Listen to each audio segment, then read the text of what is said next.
¿Sabían que los milmillonarios de América Latina ganaron más de 48.000 millones de dólares en los últimos 5 meses, según Forbes? Esto es equivalente al 40% de lo que el conjunto de países de la región destinaron a paquetes de estímulo por la pandemia. Siendo nuestro continente el más desigual del planeta, urge implementar un impuesto a las grandes fortunas. ¿Es posible? Se lo contamos a continuación.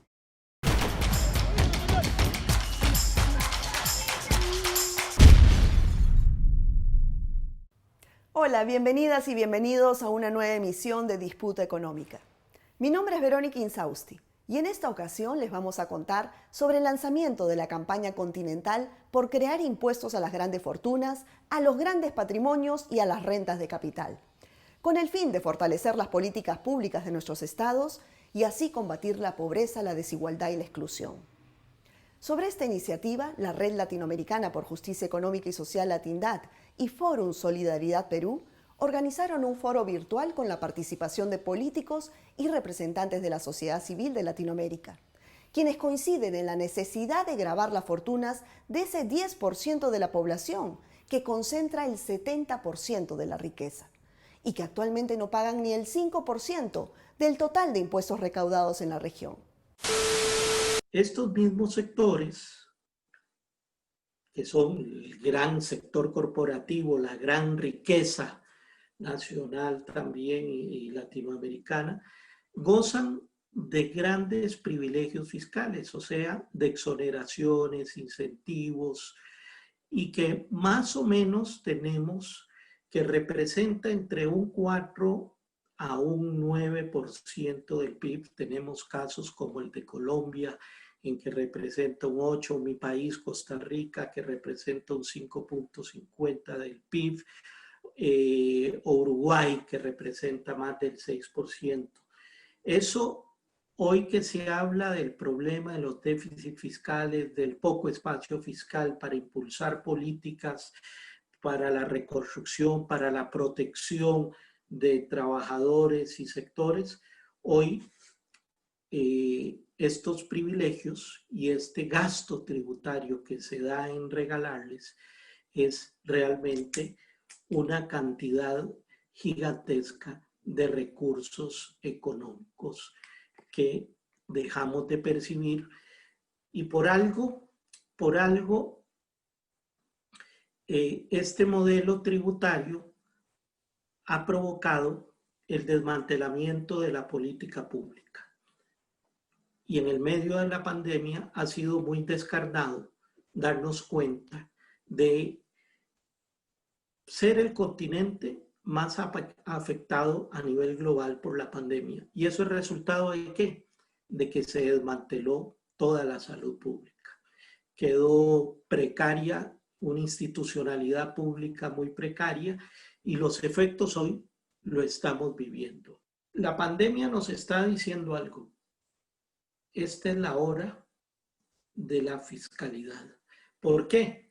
Porque la fiscalidad es la mejor herramienta para garantizar redistribución de riqueza. Y el problema de la redistribución de la riqueza en América Latina es tan grave fruto de un modelo tributario absolutamente regresivo e impune al fraude fiscal de las grandes fortunas y del mundo corporativo.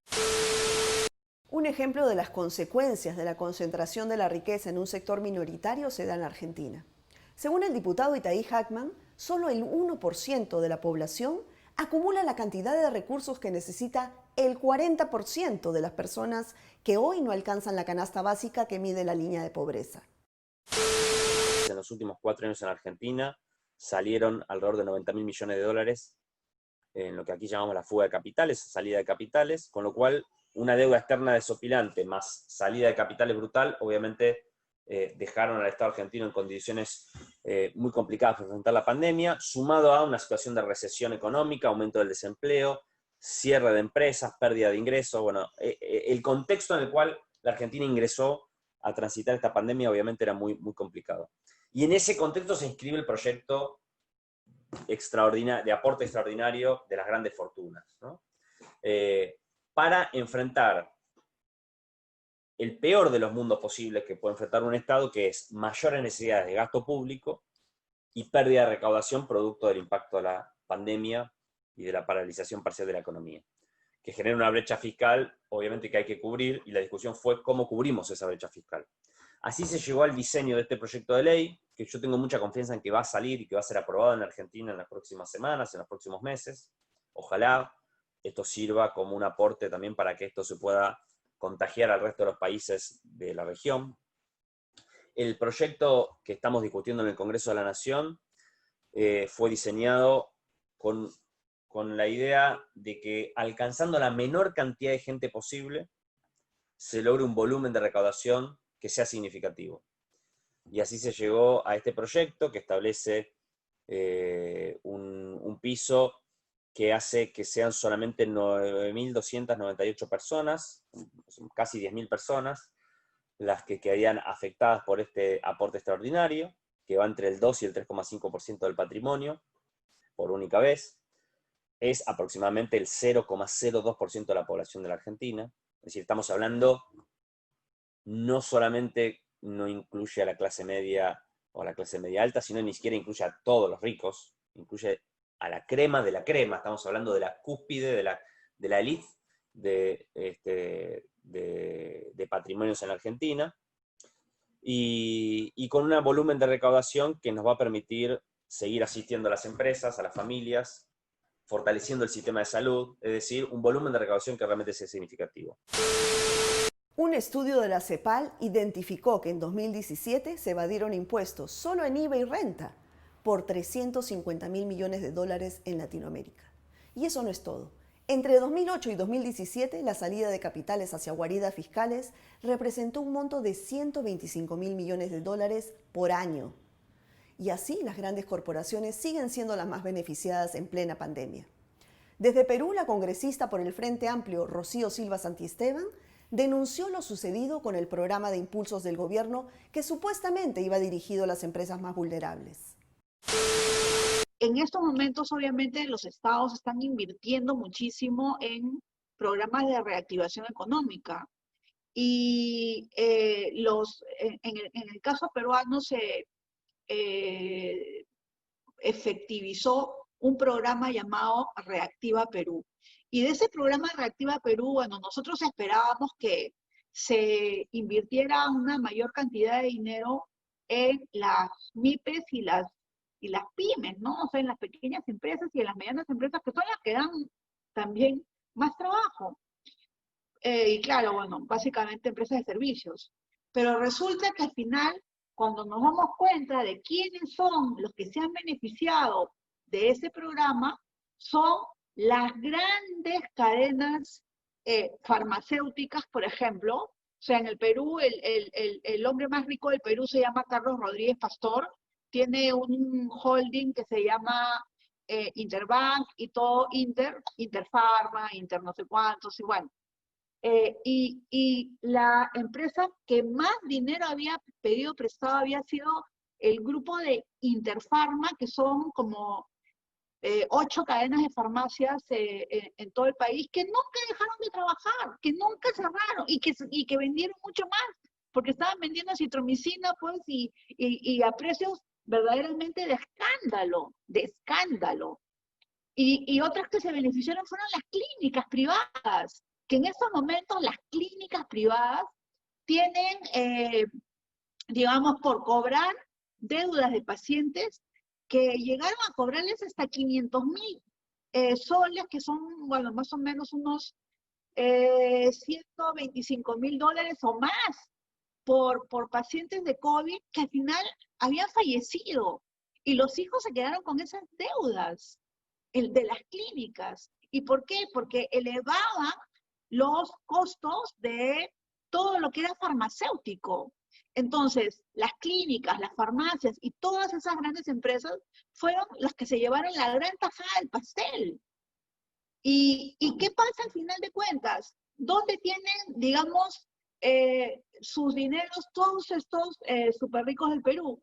En empresas offshore, en Panamá, en, no sé, en Barbados y en donde sea. Y entonces, eso fue algo como que nos impactó a todos. O sea, ¿cómo puede ser todo tan injusto? Según proyecciones de la OIT, desde que empezó la pandemia se han perdido 14 millones de empleos en América Latina, llevando a una situación de pobreza a 45 millones de personas más. Es decir, hoy en nuestra región hay 189 millones de pobres. Una situación inmanejable si es que nuestros estados no implementan una reforma tributaria de fondo. En Chile ya se está planteando un impuesto del 2.5% a quien tenga más de 22 millones de dólares, según explicó Marco Enrique Sominami del Partido Progresista. Quienes han ganado mucho dinero con la pandemia son Google, Amazon, las farmacias, la cadena alimenticia, los supermercados.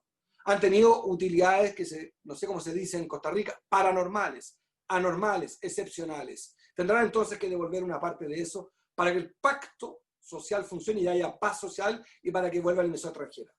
Paréntesis, en el mes de abril se fueron de América Latina y el Caribe 100.000 millones de dólares de inversión extranjera.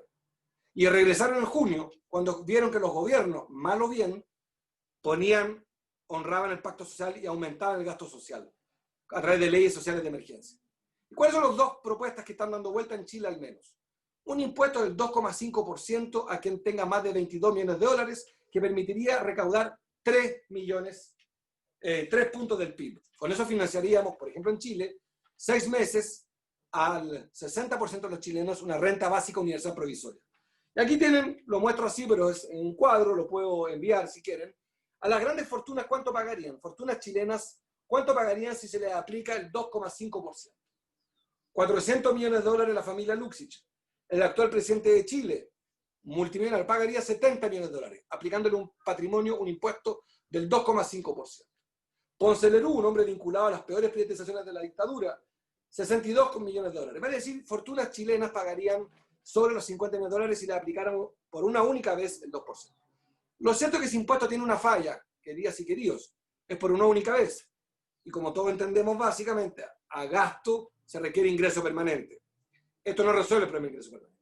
Otra fórmula que es lo que yo, Ricardo, proponía, bastante en el desierto, como buen profeta tonto que soy, que a veces digo cosas lucias, pero nunca me eligen.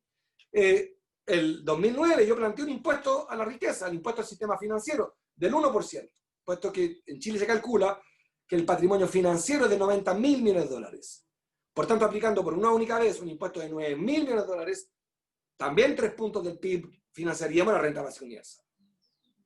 Son impuestos que no son, a mi juicio, suficientes, pero generan, para un momento excepcional, política excepcional. Gravar la riqueza no puede ser algo extraordinario. No puede ser que el 60% de lo recaudado en América Latina provenga de los impuestos indirectos al consumo, mientras los estados no combaten la evasión y el fraude fiscal de los dueños de las grandes fortunas. Urge una reforma estructural de la administración tributaria, y desde el movimiento social y las organizaciones políticas progresistas de la región se viene impulsando esta campaña continental para colocar esta agenda fiscal en las políticas públicas latinoamericanas. Muchas gracias por acompañarnos. Hasta una próxima oportunidad.